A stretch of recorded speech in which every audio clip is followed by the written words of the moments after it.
ಎಲ್ರಿಗೂ ನಮಸ್ಕಾರ. ವಿಶೇಷವಾಗಿ ನವರಾತ್ರಿಯ ಈ ಪರ್ವಕಾಲದಲ್ಲಿ ನಾವು ಈ ಒಂದು ಪುಣ್ಯ ಸ್ಥಳದಲ್ಲಿ ಸೇರಿದ್ದೇವೆ. ನವರಾತ್ರಿ ಅಂತೇಳಿ ಹೇಳ್ತಾರೆ, ಅಂದರೆ ರಾತ್ರಿಯಲ್ಲೇ ಆಚರಣೆ ಮಾಡುವಂಥ ಒಂದು ಹಬ್ಬ. ದೇವಿಯ ಆರಾಧನೆಯಲ್ಲಿ ವಿಶೇಷವಾಗಿ ನಮಗೆ ಒಂದು ಇಂತಹ ಸ್ಥಳದಲ್ಲಿ, ಪುಣ್ಯ ಸ್ಥಳದಲ್ಲಿ ಸೇವೆ ಮಾಡಲಿಕ್ಕೆ ಅವಕಾಶ ಕೊಟ್ಟಿದ್ದಕ್ಕೆ ಎಲ್ಲ ಒಂದು ಈ ಆಶ್ರಮದ ಆಡಳಿತ ಮಂಡಳಿಯವರಿಗೆ, ಬಾಲಕೃಷ್ಣ ಕೊಡೋರವರಿಗೆಲ್ಲ ಧನ್ಯವಾದವನ್ನು ಸಲ್ಲಿಸ್ತಾ, ನಮ್ಮ ಚಿಕ್ಕಮ್ಮನ ಮಗಳು ಸಂಗೀತ ಕಲಿತಾ ಇದ್ದಾಳೆ. ಹಾಗಾಗಿ ಕಾತ್ಯಾಯನಾಯ ವಿದ್ಮಹೆ ಕನ್ಯಾಕುಮಾರಿ ಧೀಮಹಿ ತನ್ನೋ ದುರ್ಗಿ ಪ್ರಚೋದಯಾತ್ ಅಂತ ಹೇಳ್ತೇವೆ. ಅಂದರೆ ಆ ತಾಯಿಯ ಅತ್ಯಂತ ಶ್ರೇಷ್ಠ ರೂಪ ಕನ್ಯಾ ರೂಪ ಅಂತ. ಹಾಗಾಗಿ ಒಂದೆರಡು ಭಜನೆಯನ್ನು ಹಾಡಬೇಕು ಅಂತೇಳಿ ನಾನು ಒತ್ತಾಯ ಮಾಡಿ ಅವಳನ್ನು ಕರ್ಕೊ ಬಂದಿದ್ದೇನೆ. ಹಾಗಾಗಿ ಒಂದೆರಡು ಭಜನೆ ಅವಳು ಹಾಡ್ತಾಳೆ, ನಂತರದಲ್ಲಿ ನಾವು ಮುಂದುವರಿಸ್ತೇವೆ. ನಿಮ್ಮೆಲ್ಲರ ಪ್ರೋತ್ಸಾಹ, ಅವಳಿಗೆ ಆಶೀರ್ವಾದ ಎಲ್ಲ ಇದ್ದರೆ ಮುಂದಿನ ದಿನದಲ್ಲಿ ದೊಡ್ಡ ಕಲಾವಿದೆಯಾಗಿ ಇಲ್ಲಿ ಬಂದು ಸೇವೆ ಮಾಡುವಂಥ ಎಲ್ಲ ಸಾಮರ್ಥ್ಯವನ್ನು ದೇವರು ನಿಮ್ಮೆಲ್ಲರ ಆಶೀರ್ವಾದ ಮೂಲಕ ಒದಗಿಸಿಕೊಡ್ಲಿ ಅಂತೇಳಿ ಕೇಳ್ತಾ, ನಿಮ್ಮೆಲ್ಲರ ಚಪ್ಪಾಳೆ ಮೂಲಕ ಅವಳ ಒಂದು ಸೇವೆ ಮಾಡ್ತಾ ಇದ್ದೀನಿ.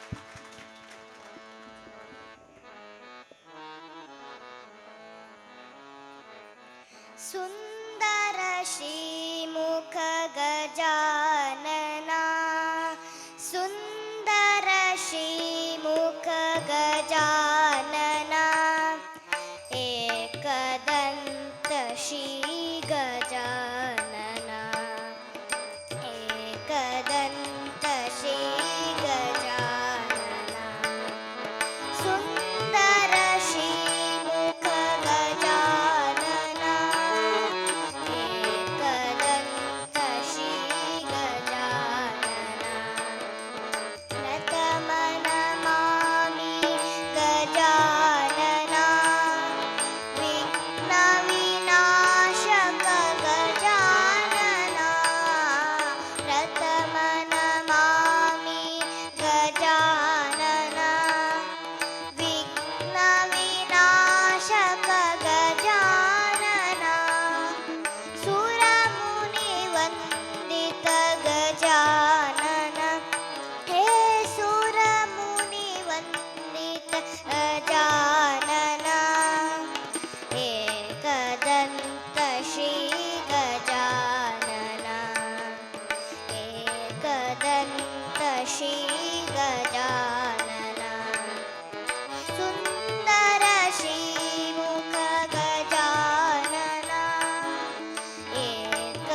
गजानन